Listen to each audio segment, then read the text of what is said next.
dear friends, welcome back to my channel. Today also we are going to learn a small and very simple step to learn English language easily. എങ്ങനെയാണ് English ഭാഷ വളരെ ചെറിയ സ്റ്റെപ്പുകളിലൂടെ പഠിക്കാൻ കഴിയുക?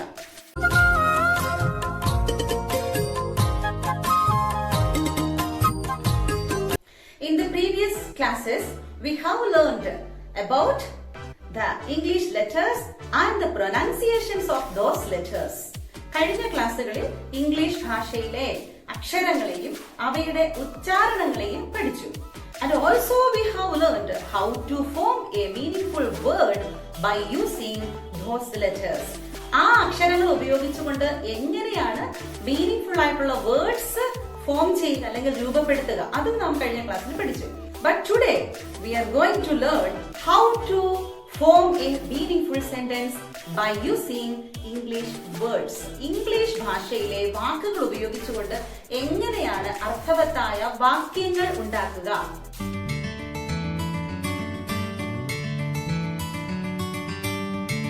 Friends, we are not using only words but also the sentences in every language. നമുക്കറിയാം, നാം എല്ലാ ഭാഷയിലും വാക്കുകൾ മാത്രമല്ല നമ്മുടെ സംസാരത്തിന് വേണ്ടി അല്ലെങ്കിൽ ആശയവിനിമയം നടത്തുന്നതിന് വേണ്ടിയിട്ട് വാക്യങ്ങൾ അത്യാവശ്യമാണ്. So we have to learn how to form the sentences in English successfully. അതുകൊണ്ട് തന്നെ എങ്ങനെയാണ് ഇംഗ്ലീഷിൽ നല്ല രീതിയിൽ അല്ലെങ്കിൽ മീനിങ്ഫുൾ ആയിട്ട് നമുക്ക് സെന്റൻസുകൾ ഫോം ചെയ്യാൻ രൂപപ്പെടുത്തിയെടുക്കാൻ കഴിയുക? We have to listen many of the important things to form a sentence in English. ധാരാളം കാര്യങ്ങൾ നാം ഇംഗ്ലീഷ് ഭാഷയിൽ ഒരു സെന്റൻസ് ഫോം ചെയ്യുന്ന കാര്യത്തിൽ ശ്രദ്ധിക്കേണ്ടതുണ്ട്. സാധാരണയായി ഒരു നല്ല സെന്റൻസിൽ അല്ലെങ്കിൽ ഒരു ശരിയായ വാക്യത്തിൽ ഒരു സബ്ജക്റ്റ്, ഒരു വെർബ്, ഒരു ഒബ്ജക്റ്റ് ഇത്രയും ഉണ്ടായിരിക്കും. എന്നാൽ എന്താണ് ഈ സബ്ജക്റ്റ്, എന്താണ് വെർബ്, എന്താണ് ഒബ്ജക്റ്റ്, ഇത് ഒക്കെ വളരെ വ്യക്തമായിട്ട് നമ്മൾ പഠിച്ചാലേ മനസ്സിലാവുകയുള്ളൂ. I think it is better to learn at first about the subject in English language. Okay, ഇന്ന് ഞാൻ ചിന്തിക്കുന്നത് ആദ്യമായിട്ട് സബ്ജക്റ്റിനെ കുറിച്ച് നാം പഠിച്ച ശേഷം ബാക്കിയുള്ള കാര്യങ്ങൾ പഠിക്കാം എന്നാണ്. Are you ready? Then let's go to the class. Please listen here. ദയവായി ഇവിടെ ശ്രദ്ധിക്കൂ. Subject, verb and object. ഇംഗ്ലീഷിലെ അതുപോലെ എല്ലാ ഭാഷയിലെയും ഒരു ശരിയായ വാക്യം പൂർണ്ണമാകണമെങ്കിൽ ഒരു സബ്ജക്റ്റ് ഉണ്ടായിരിക്കണം, ഒരു വെർബ് ഉണ്ടായിരിക്കണം, അതോടൊപ്പം ഒരു ഒബ്ജക്റ്റ് ഉണ്ടായിരിക്കണം. എന്താണ് സബ്ജക്റ്റ്? ഒരു പ്രവൃത്തി ചെയ്യുന്ന ആളിനെ സബ്ജക്റ്റ് എന്ന് പറയും. താൻ ചെയ്യുന്ന പ്രവൃത്തി ഏതാണോ ആ പ്രവൃത്തിയെ വെർബ് എന്ന് പറയും. ഈ സബ്ജക്റ്റ് ചെയ്യുന്ന പ്രവൃത്തി എന്തിനെയാണോ സ്വാധീനിക്കുന്നത് അല്ലെങ്കിൽ എന്തിനെ കുറിച്ചാണോ അല്ലെങ്കിൽ എന്തിനോടാണോ അങ്ങനെ സൂചിപ്പിക്കുന്ന വേർഡ്സ് ആണ് ഒബ്ജക്റ്റ് എന്ന് പറയുന്നത്. For example, Raju killed the dog. Raju പട്ടിയെ കൊന്നു. രാജു എന്ന് പറയുന്നത് ആ സെന്റൻസിലെ സബ്ജക്റ്റും കൊന്നു എന്ന് പറയുന്നത് അവൻ ചെയ്ത പ്രവൃത്തി അഥവാ ക്രിയ, ഇംഗ്ലീഷിൽ വേർബ്. ആരെയാണ് രാജു കൊന്നത്? ആരെ? ആ ചോദ്യത്തിന് ഉത്തരമായി വരുന്നത് എന്താണ്? ദ ഡോഗ്, പട്ടി. പട്ടിയെ. The dog is the object in the sentence. Okay, അപ്പോ ഒരു സെന്റൻസ് അർത്ഥപൂർണമാകണമെങ്കിൽ ഒരു സബ്ജക്റ്റ് ഉണ്ടാകണം, വേർബ് ഉണ്ടാകണം, ഒബ്ജക്റ്റ് ഉണ്ടാകണം. ഒബ്ജക്റ്റ് ഇല്ലാന്ന് വന്നാലും സബ്ജക്റ്റും വെർബും മസ്റ്റ് ആയിട്ട് ഉണ്ടായിരിക്കണം, ഉറപ്പായിട്ടുണ്ടായിരിക്കണം. So today we are going to learn about the subject. Subjects. Totally 3 persons are there as subjects. സബ്ജക്റ്റുകൾ എന്നറിയപ്പെടുന്നത് 3 തരം പേഴ്സൺസ്, 3 തരം വ്യക്തികളാണ്. ഫസ്റ്റ് പേഴ്സൺ ആരൊക്കെയാണ്? I, we. Second person you. Third person he, she, it and they. ഇങ്ങനെ ഇംഗ്ലീഷിൽ ഒരു പ്രവൃത്തി ചെയ്യുന്ന ഒരു വ്യക്തിയെ സൂചിപ്പിക്കുവാൻ നമുക്ക് 3 തരം പേഴ്സൺസ് ഉപയോഗിക്കാം. ഒന്നാമത്തെ പേഴ്സണിൽ വരുന്നത് ഐയും വിയുമാണ്. ഐ എന്ന് വെച്ചാൽ ഞാൻ, വി എന്ന് വെച്ചാലോ നാം, ഞങ്ങൾ, നമ്മൾ. സെക്കൻഡ് പേഴ്സണിൽ വരുന്നത് യു. നമ്മുടെ മലയാള ഭാഷയിൽ ഒരാളിനെ ഉദ്ദേശിച്ച് നമ്മൾ നീ എന്നും ഒന്നിലധികം പേരെ നാം നിങ്ങൾ എന്നും പറയാറുണ്ട്. എന്നാൽ ഇംഗ്ലീഷിൽ ഇതിന് രണ്ടിനും വേണ്ടി ഒറ്റ പദമേ ഉള്ളൂ, that is you. So we can use this word you as singular and plural subjects. Singular subject ആയിട്ട് അഥവാ ഏകവചന കർത്താവ്, അതുപോലെ പ്ലൂറൽ സബ്ജക്റ്റ് അഥവാ ബഹുവചന കർത്താവ്. ഈ രണ്ട് രീതിയിലും നമുക്ക് ഇംഗ്ലീഷിൽ യു മാത്രമേ ഉപയോഗിക്കുവാനായിട്ട് കഴിയുകയുള്ളൂ. തേർഡ് പേഴ്സൺ ഹി അവൻ, ഷീ അവൾ, ഇറ്റ് അത്, they അവ അല്ലെങ്കിൽ അവർ. ഇങ്ങനെ 3 തരം പേഴ്സൺസ് ചേർന്നതാണ് ഇംഗ്ലീഷിലെ സബ്ജക്ട്സ് അഥവാ കർത്താവ് എന്ന പദം കൊണ്ട് ഉദ്ദേശിക്കുന്നത്. ഇനി ഈ സബ്ജക്ട്സിനെ തന്നെ നമുക്ക് രണ്ടായി തിരിക്കാവുന്നതാണ്. We can divide these subjects into 2 types. They are singular and plural. Singular എന്ന് പറഞ്ഞാൽ ഒറ്റയാളിനെ മാത്രം അല്ലെങ്കിൽ ഒരാൾ മാത്രമാണ് പ്രവൃത്തി ചെയ്തത് എങ്കിൽ സിംഗുലർ സബ്ജക്റ്റ് എന്നും, പ്ലൂറൽ അഥവാ ബഹുവചന കർത്താവ് ഒന്നിലധികം പേരാണ് ആ പ്രവൃത്തി ചെയ്യുവാനായിട്ട് ഉണ്ടായിരുന്നത്, സബ്ജക്റ്റിന്റെ സ്ഥാനത്ത് ഉണ്ടായിരുന്നതെങ്കിൽ പ്ലൂറൽ എന്നും പറയാം. അതിനായി ഹി, ഷീ, ഇറ്റ് എന്നിവയെ സിംഗുലർ സബ്ജക്ട്സിലും ഐ, വി, യു, they എന്നിവയെ പ്ലൂറൽ സബ്ജക്ട്സിലും ഉൾപ്പെടുത്തുന്നു. നാം നോക്കുമ്പോൾ ഐ ഞാൻ എന്ന് പറയുന്നത് ഒറ്റയാളാണ് അല്ലെ. എന്നാൽ ഇംഗ്ലീഷിൽ ഇതിനെ ഉപയോഗിക്കുന്നത് പ്ലൂറൽ സബ്ജക്റ്റ് ആയിട്ടാണ്. നാം ടെൻസ് ഒക്കെ പഠിക്കുന്ന സമയത്ത് ഓക്സിലിയറി വെർബ്സ് ഒക്കെ പഠിക്കേണ്ടതായിട്ട് വരും. ആ സമയത്ത് നമുക്കിതിന്റെ വേരിയേഷൻ എന്താണെന്ന് പഠിക്കാവുന്നതാണ്. ഇപ്പൊ നമുക്ക് അതിനെക്കുറിച്ച് കൺഫ്യൂഷൻ വേണ്ട. Okay, subject is the very important thing in A sentence. So we must have to learn about the subjects in English. There are 3 types: first person, second person and third person. They are I, we, you, he, she, it and they. And also we should realize what are singular subjects and what are plural subjects. Okay, then listen. Some of the sentences are here. ഇവിടെ ചില sentences ഞാൻ എഴുതിയിട്ടുണ്ട്. അവിടെ എങ്ങനെയാണ് ഈ first person സബ്ജക്റ്റിനെയും second person സബ്ജക്റ്റിനെയും third person സബ്ജക്റ്റിനെയും ഒക്കെ ഉപയോഗിച്ചിരിക്കുന്നത് നമുക്ക് മനസ്സിലാക്കാൻ കഴിയും. Okay, number 1, Ajith went to the market. Ajith മാർക്കറ്റിലേക്ക് പോയി. went എന്ന പദത്തിന് പോയി എന്നാണ് അർത്ഥം.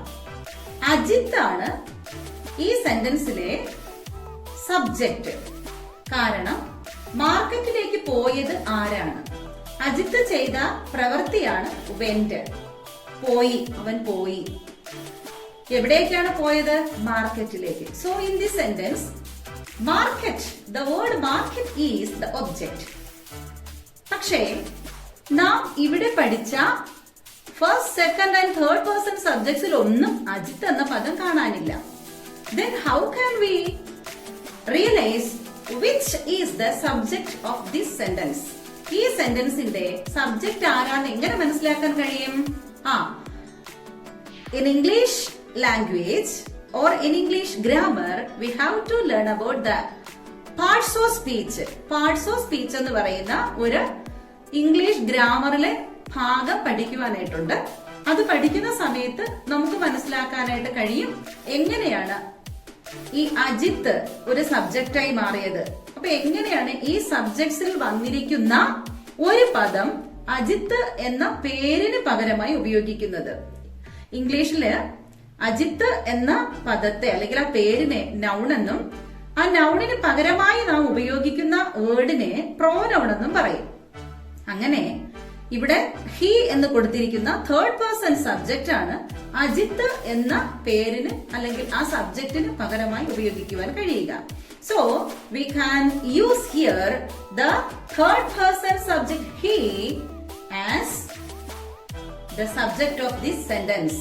നാം ഒരു വ്യക്തിയെ കുറിച്ച് ഒരു കാര്യം പറയുമ്പോൾ ആദ്യം ആ വ്യക്തിയുടെ പേര് ഉപയോഗിക്കുകയും അത് കഴിഞ്ഞിട്ട് ആ വ്യക്തിയെ സൂചിപ്പിക്കുന്ന മറ്റേതെങ്കിലും പദം ഉപയോഗിക്കുകയും ചെയ്യും.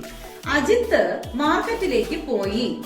പിന്നെയും നമ്മൾ അജിത്ത് മാർക്കറ്റിൽ നിന്നും മാങ്ങ വാങ്ങി. അജിത്ത് ചായ കുടിച്ചു. അജിത്ത് ബസ്സിൽ കയറി. ഇങ്ങനെ എല്ലായിടത്തും പേര് ഉപയോഗിച്ച് വാക്യങ്ങൾ അല്ലെങ്കിൽ സെന്റൻസ് പറയാറില്ല സംസാരിക്കുമ്പോൾ. അതുകൊണ്ട് ഒരു പ്രാവശ്യം പേര് ഉപയോഗിച്ചു കഴിഞ്ഞാൽ അത് കഴിഞ്ഞ് ആ വ്യക്തിയെ സൂചിപ്പിക്കുന്നതിന് നാം ഉപയോഗിക്കുന്ന പദമാണ് അവൻ അഥവാ അദ്ദേഹം. ഇംഗ്ലീഷിൽ ഹി എന്നാണ് അതിനുള്ള word. Here Ajit went to the market or he went to the market. Now we got the third person subject. ഇപ്പൊ മനസ്സിലായില്ലേ തേർഡ് പേഴ്സൺ സബ്ജക്ട് എങ്ങനെ ഉപയോഗിക്കുന്നു, അതില് he എങ്ങനെ ഉപയോഗിക്കുന്നു. The next sentence, Aksa is reading a book.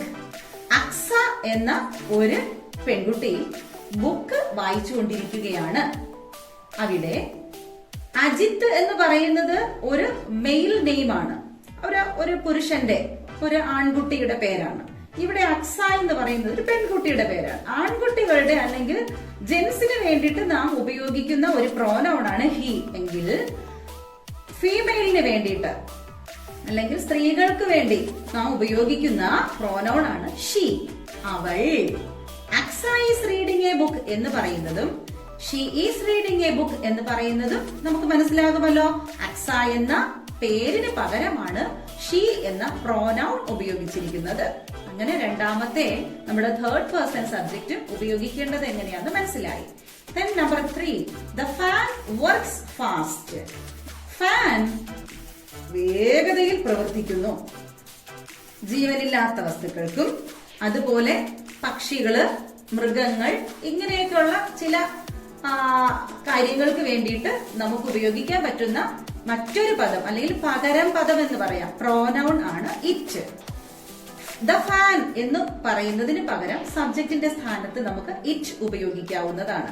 The fan works fast or it works fast. Then number 4, Anija teach English. എന്റെ പേരാണ് അനിജ. അനിജ എന്ന് ഞാൻ എന്നെ കുറിച്ച് പറയുമ്പോൾ അടുത്ത എന്നെ കുറിച്ച് മറ്റൊരു കാര്യം പറയുമ്പോൾ ഞാൻ വീണ്ടും അനിജ പഠിപ്പിക്കുകയാണ്, അനിജ എഴുതുകയാണ്, അനിജ ചോദ്യങ്ങൾ ചോദിക്കുകയാണ്. ഇങ്ങനെ പറയേണ്ട ആവശ്യമില്ല. പകരം എന്തുപയോഗിക്കും? ഐ. ഞാൻ എന്നെ കുറിച്ച് പറയുമ്പോൾ at first I can use my name, then I will use a word instead of my name. എന്റെ പേരിന് പകരമായി മറ്റൊരു പദം ഉപയോഗിക്കാം. That is I. Here I, the first person subject, used as the subject. Anija teach English or I teach English. Now we got he, she, it and also I. The next, I came with my friends. ഞാൻ എന്റെ ഫ്രണ്ട്സിനോടൊത്ത് വന്നു. ഞാനും എന്റെ ഫ്രണ്ട്സുമായിട്ട് വന്നു എന്ന് പറയുമ്പോ തുടർന്ന് ഞാൻ പറയുന്ന കാര്യങ്ങളിൽ എങ്ങനെ പറയും? We came together. ഞങ്ങൾ ഒരുമിച്ച് വന്നു. ഈ സെന്റൻസിനെ മറ്റൊരു തരത്തിൽ എഴുതിയാൽ നമുക്ക് എങ്ങനെ എഴുതാൻ പറ്റും? I and my friends. ഞാനും എന്റെ കൂട്ടുകാരും എന്ന് ഒരുമിച്ച് വരുമ്പോൾ I came with my friends. ഞാൻ ഒറ്റയ്ക്കല്ല വന്നത്, എന്റെ കൂട്ടുകാരോടൊപ്പമാണ് വന്നത്. അപ്പോൾ ആരായി? We, ഞങ്ങൾ. Here it is a plural subject. ഞങ്ങൾ, ഒന്നിലധികം പേർ ഇതിനകത്തുണ്ട്. സോ ഞങ്ങൾ, നമ്മൾ, നാം എന്നൊക്കെ ഉപയോഗിക്കാൻ വേണ്ടി ഇംഗ്ലീഷിൽ പ്രോനൗൺ ആയിട്ട് ഉപയോഗിക്കുന്ന ഒരു വേർഡാണ് we. Then 6th one, Ali and Ajay played well. അലിയും അജയും നന്നായി കളിച്ചു. അത് കഴിഞ്ഞ് അവരെ കുറിച്ച് പറയുമ്പോൾ എങ്ങനെ പറയണം? അലിയും അജയും നല്ല ഫ്രണ്ട്സ് ആണ്. അലിയും അജയും വെള്ളം കുടിച്ചു, അലിയും അജയും ആഹാരം കഴിച്ചു. അങ്ങനെ എടുത്തെടുത്ത് ആ പേരുകൾ തന്നെ നമ്മൾ പറയില്ല. നമ്മളിവിടെ ആദ്യം പറഞ്ഞപ്പോൾ തന്നെ അത് ഡിസ്കസ് ചെയ്ത വിഷയമാണ്. തുടർന്ന് നമ്മൾ പറയുമ്പോൾ ഒന്നിലധികം പേരില്ലേ? 2 പേരുണ്ട്. So this is also A plural subject. Please listen these underlined words. These are the subject of these sentences. Ali and Ajay, this is a plural subject. So we can use they. They played well. അവർ.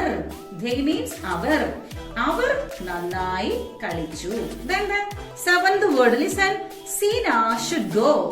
ഞാൻ ഒരാളോട് പറയുകയാണ്, സീന എന്ന് പറയുന്ന ഒരു കുട്ടി അടുത്ത് നിപ്പുണ്ട്. ഞാൻ പറയുകയാണ് സീന ഷുഡ് ഗോ. പാർക്കിലേക്കോ അല്ലെങ്കിൽ മാർക്കറ്റിലേക്കോ സ്കൂളിലേക്കോ എവിടോട്ടോ ആകട്ടെ. Seena should go to park. Seena should go to house. നീ നിന്റെ വീട്ടിലേക്ക് പോകണമെന്ന് പറയുകയാണ് സീനയെ നോക്കിയിട്ട്. അപ്പൊ ഞാൻ എന്ത് ചെയ്യുന്നു? വിരൽ ചൂണ്ടി പറയുകയാണ്.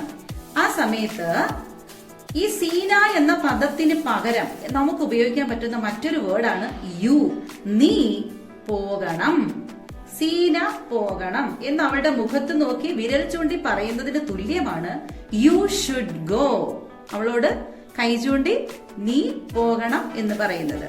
സോ നമ്മുടെ എതിരെ നിൽക്കുന്ന, അതായത് രണ്ടാമത്തെ പേഴ്സൺ എന്ന് പറയുന്നത് യു ആണ്.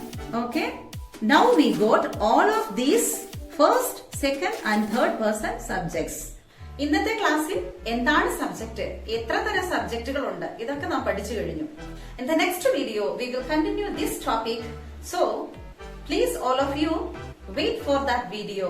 By the grace of God we will meet again in the next video.